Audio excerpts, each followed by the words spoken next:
और इस बीच बड़ी खबर राम मंदिर से जुड़ी हुई ये सामने आ रही है कि राम मंदिर पर सुनवाई के लिए 5 जजों की बेंच का गठन कर दिया गया है।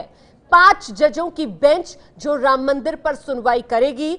10 जनवरी को राम मंदिर पर सुनवाई होनी थी और पिछली सुनवाई जो महज चंद सेकंड की हुई थी उसमें अदालत की तरफ से साफ कर दिया गया था कि 10 जनवरी से पहले जजों की बेंच का गठन कर दिया जाएगा। और अब खबर ये कि 5 जजेस की बेंच का गठन किया गया है जो राम मंदिर मामले पर सुनवाई करेगी।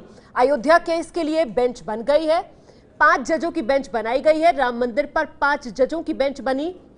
चीफ जस्टिस रंजन गोगोई इस बेंच में शामिल हैं।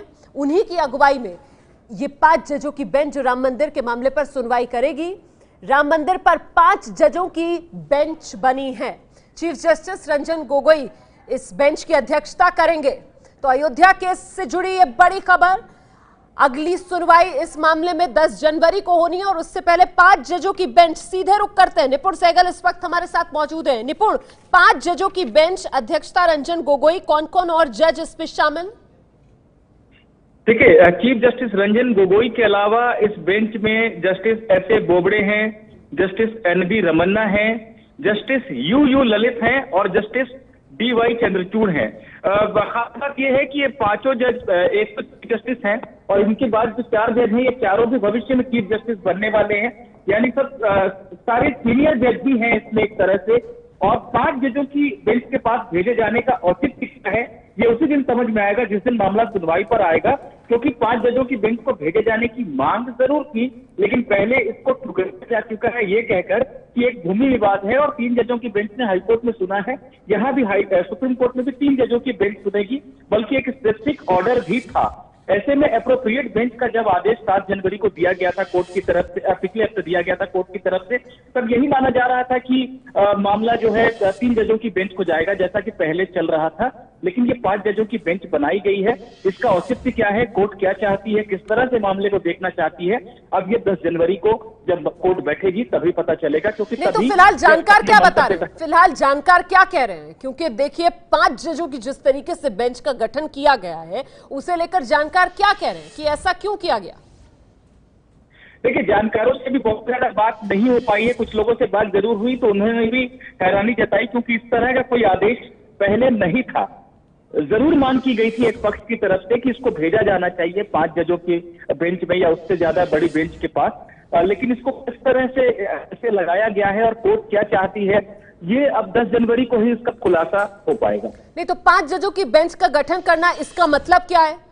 मतलब इससे क्या समझा जाए? 5 जजों की बेंच जिसका गठन किया गया इस मामले में सुनवाई का, और पहले जो है वो किसकी तरफ से मांग की गई थी? आप कह रहे हैं एक पक्ष की तरफ से मांग की गई थी जिसे ठुकरा दिया गया था। वो कौन सा पक्ष था जिससे मांग की गई थी? तब किस आधार पर ठुकराया गया था?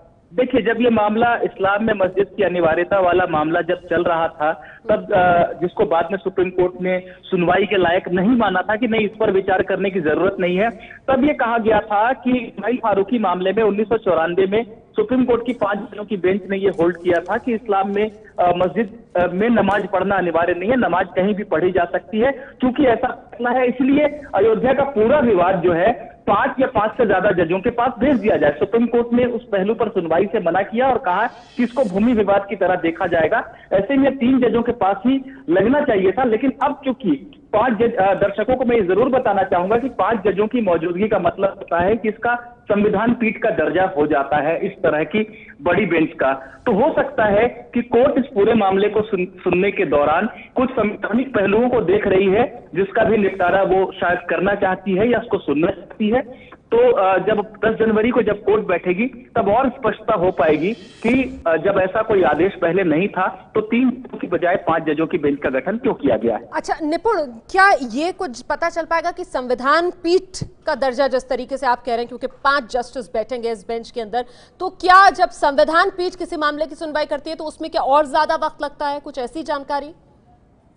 जी नहीं, ऐसा कतई जरूरी नहीं है। अब बेंच के साइज से कोई फर्क नहीं पड़ता मामले की सुनवाई पर, ये बेंच को तय करना है। जब 3 तलाक वाला मामला था वो भी 5 जजों की बेंच के सामने ही लगा था और उस समय बेंच ने ये तय किया कि इसको 5-6 दिन में निपटाया जा सकता है।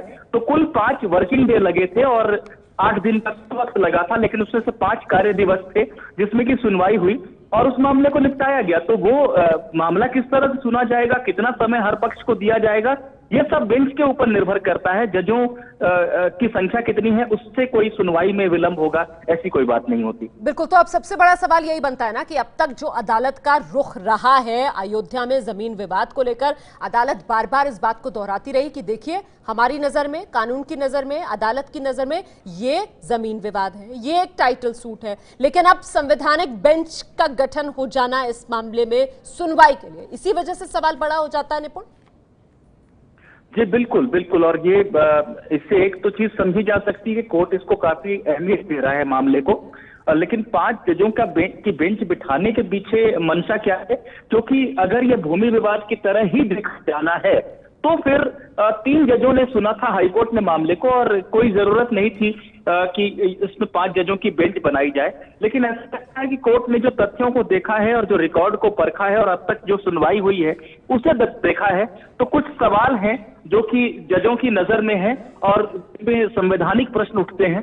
शायद इसीलिए इस बेंच का गठन किया गया है और इसका खुलासा निश्चित रूप से जब 10 जनवरी को बेंच बैठेगी तो सबसे पहले जज इसी बात को सभी वकीलों के सामने रखेंगे कि 3 की बजाय जजों के बैठने की वजह क्या है। तो सबसे पहले इसी बात का जज खुद अपनी तरफ से खुलासा करेंगे। हमें इंतजार करना पड़ेगा, सिर्फ 2 दिन, परसों का ही वक्त है और तब जाके विशेष पता चल पाएगा। हालांकि इसकी चर्चा जरूर होगी और जानकारों से भी राय ली जाएगी कि क्या और वजह हो सकती है इसके पीछे।